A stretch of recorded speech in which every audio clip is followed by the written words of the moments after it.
This is the compass control module for the TOA M2 series mixer. So it's the 9000 M2 series. And in this module, we're using the channel fader commands for the output volume and the cross-point cross-mix commands for the mix level of each source per each output channel. And we can update the names of the outputs and inputs to be customized. You'll just follow the module manual available from our website. And we're able to set a mix level for each input channel, as well as control the output volume for that output.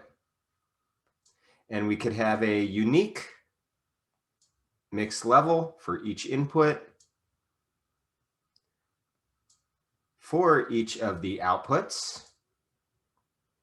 And also on the output side, we can apply mute or unmute with a latching button. And as we choose the different outputs, we show you the exact status.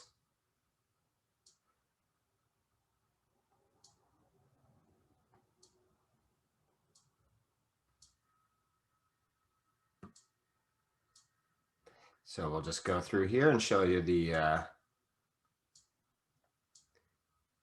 sliders for inputs 5 through 8, just so you can see those working as well.